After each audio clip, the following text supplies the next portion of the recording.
श्री शिव पुराण कथा के छठे दिवस आचार्य व्योम त्रिपाठी जी महाराज ने सप्तऋषियों और भगवान कार्तिकेय के जन्म का वर्णन किया। ये कथा सिविल लाइन स्थित पुलिस लाइन मंदिर में कुंज बिहारी महिला मंडल द्वारा आयोजित की जा रही है। कथा के माध्यम से सप्तऋषियों द्वारा माता पार्वती की ली गई परीक्षा का प्रसंग भी आया। माता पार्वती के जन्म की कथा सुनाते हुए आचार्य व्योम त्रिपाठी जी ने बताया कि कर्म अच्छा होगा तो फल भी भगवान अच्छा ही देते हैं। उन्होंने कहा कि संसार में मोह माया और लालच की वजह से लोग परेशान रहते हैं। संत विद्वान अपने कथा एवं प्रवचन के माध्यम से मनुष्य के अंदर बैठे हुए विकार रूपी विषैलासर को निकालकर उन्हें हमेशा के लिए पवित्र कर देते हैं। कहा कि अब विदेशी भी भारतीय सनातन संस्कृति से जुड़ना चाहते हैं, क्योंकि भारतीय सनातन संस्कृति में उनका सुख एवं आनंद की अनुभूति होती है, लेकिन कुछ भारतीय विदेशी संस्कृति को अपने में होड़ लग रहे हैं, जो गलत है। व्योम त्रिपाठी जी ने कहा कि जीवन में भारी से भारी संकट आने पर भी भगवान का आसरा नहीं छोड़ना चाहिए। भगवान शिव की कथा ने श्रोताओं को भाव विभोर कर दिया। उपस्थित भक्त भगवान शिव की भक्ति में मग्न होकर नाचने लगे, उल्लास बनाने लगे। शिव पुराण की आरती में मुख्य रूप से मयंक मित्तल,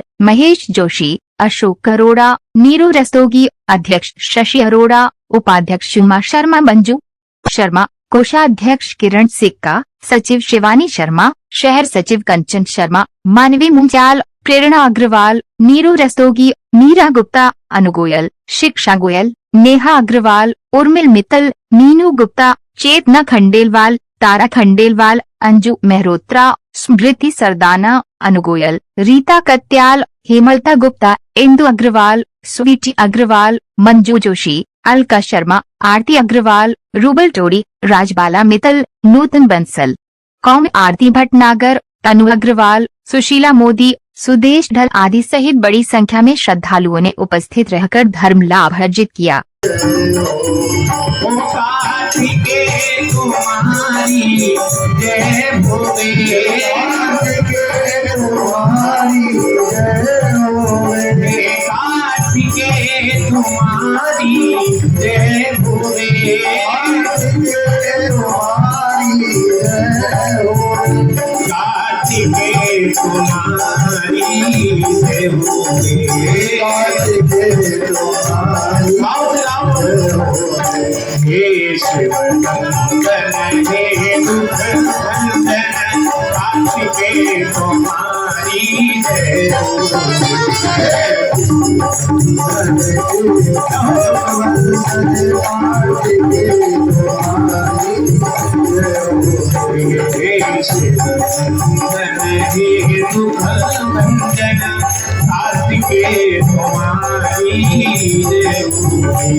बोलिए कार्तिकेय जी महाराज की जय हो।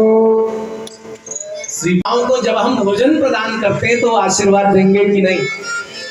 इतनी जगह आपने ऐसा सुना होगा कि बहुत समय से वर्षा नहीं हो रही थी, इंद्र को प्रधान देव मान करके निमित्त बना करके वहां यज्ञ किया गया, अगले दिन बारिश हो गई। इंद्र के निमित्त हमने जब यहाँ से सामग्री दी है, वह भोजन के रूप में देवताओं को प्राप्त हुआ। प्रेम से कह दो हर हर। इसलिए यज्ञ करते समय बड़ा विशेष ध्यान रखना चाहिए माताओं। और एक बात सुनो, मैंने कई बार लोगों को क्या करते देखा कि हवन तो बड़े प्रेम से करेंगे, हवन के बाद जो हवन सामग्री धरती में गिरी होती है उसको सबरे को समेटेंगे और कुंड में ही स्वाहा। ऐसा नहीं करना चाहिए। प्रेम से कह दो हर हर हर हर।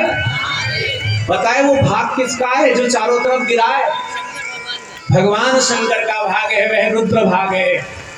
भागवत जी में भी ये कथा आई है और शिव पुराण में भी ये कथा आई है। प्रेम से कह दो हर हर। वो भगवान शिव का उस पर अधिकार है, इसलिए उसे समेट करके ऐसे यज्ञ कुंड में नहीं डालना चाहिए। बाद में जब अग्नि शांत हो जाए, जब तुम समेटोगे अगले दिन, तब तुम समेट करके कहीं और डालो, लेकिन फिर भी उसको कुंड में नहीं डालना।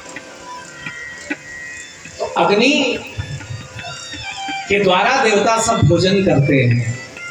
अग्नि ने शिव जी के तेज को ले लिया, तेज को धारण कर लिया, सारे देवताओं को गर्भ ठहर गया। प्रेम से कह दो हर हर हर हर।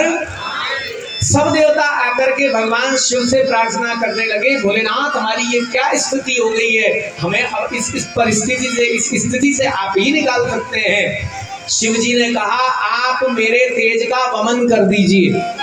वमन जानते हो, बाहर निकाल दीजिए, इसको हम कहते हैं उल्टी करना। प्रेम से कहते हो हर हर वमन कर दीजिए, तब आपकी जलन और अग्नि देवताओं की जलन शांत हो जाएगी। तो भगवान शिव के उस तेज को शिव जी के कहने पर देवताओं ने वमन कर दिया, अग्नि ने भी वमन कर दिया। सबका भीतर जो जलन हो रही थी, उठ रही थी, वह शांत हो गई। प्रेम से कह दो हर हर, प्रेम से कह दो हर हर, जोर से बोलो भाई, पीछे वाले नहीं बोलते, इनकी भी आवाज आनी चाहिए। प्रेम से कह दो हर हर।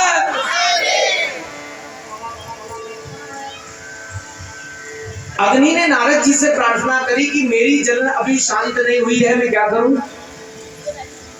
तो नारद जी ने अग्नि से कहा कि तुम शिव जी के इस तेज को प्रातः काल माघ मास में जो स्त्रियां आकर के स्नान करती हो उनके भीतर प्रवेश दिला देना, तब तुम्हारी जलन शांत हो जाएगी। माघ मास में प्रातः काल भोर वेला में जो स्त्रियां आकर के स्नान करती हो उनमें तुम इस तेज को रख देना। प्रेम से कह दो हर हर। ब्रह्मा जी बोले हे नारद, उसी अवसर पर माघ का महीना आया। माघ के महीने में प्रातः काल नित्य नियम से सप्त ऋषियों की पत्नियां स्नान के लिए जाती थी। अच्छा, माघ मास में प्रातः काल सूर्योदय होने से पहले स्नान की बड़ी महिमा है, जानते हो ना? माघ और कार्तिक ये 2 महीने ऐसे हैं, और कार्तिक में तो दीपदान की भी बड़ी महिमा है। हमें होते हैं 1,000 लोग दीपक जला करके और फिर जमुना जी में प्रवाहित करते हैं। प्रेम से कह दो हर हर, जोर से बोलो हर हर। सप्त ऋषियों की पत्नियां आई हैं, प्रातः काल नदी में स्नान किया, और स्नान करने के बाद जैसे ही वह बाहर निकल करके आई तो ठंड लग रही थी, ठंड से कांप रही थी। पास में ही अग्नि जल रही थी, अग्नि तापने के लिए वो जाने लगी। सप्त ऋषियों की 7 पत्नियां हैं, 6 जाने लगी, 1 रह गई जिनका नाम है अरुंधति। अरुंधति जी ने उन 6 को भी रोका, इस अग्नि के पास मत जाना। अरुंधति परम तपस्विनी है, सब जानती है अग्नि क्या करने वाले हैं। मना किया कि इस अग्नि के पास मत जाना, फिर भी बोली नहीं नहीं नहीं, हमको तो बहुत ठंड लग रही है, हम तो जाकर के अग्नि तापेंगी। आज वह 6 स्त्रियां जाकर के अग्नि के पास बैठ गई, और 6 जैसे ही अग्नि के पास बैठी हैं जाकर के, अग्नि ने उनके रोम छिद्रों के माध्यम से, शरीर में रोम छिद्र होते हैं ना, 3.5 करोड़ रोए हमारे शरीर में हैं, कितने? 3.5। तो इन रोम छिद्रों के माध्यम से अग्नि को वो जैसे ही तापने लगी, अग्नि ने शिव जी का वह तेज इन 6 कृतिकाओं के श्री अंग में प्रवेश करा। आज शिव जी का वह तेज जैसे ही इनके श्रीअंगों में गया है, ये 6 की 6 गर्भवती हो गई। आज जैसे ही घर वापस आई हैं, इनके पतियों ने इनकी स्थिति देखी, यहां तक स्थिति बन गई कि इनके पतियों ने इनका त्याग कर दिया। प्रेम से कह दो हर हर, हर हर। वह 6 कृतिकाएं घबराई, घबरा करके हिमालय पर्वत पर गईं, और हिमालय पर्वत पर उन्होंने उस शिव जी के तेज का त्याग कर दिया। देखो क्या हो रहा है।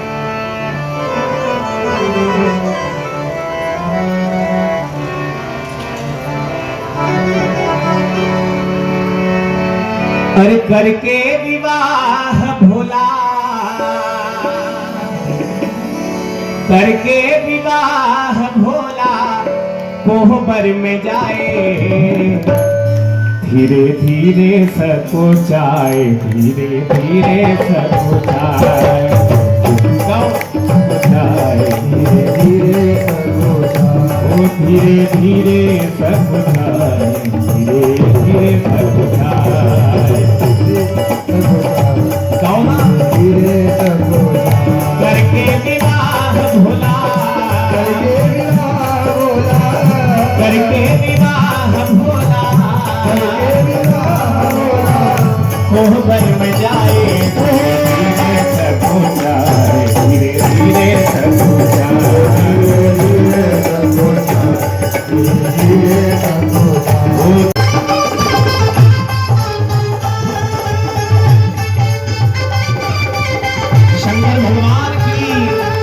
छात्र हित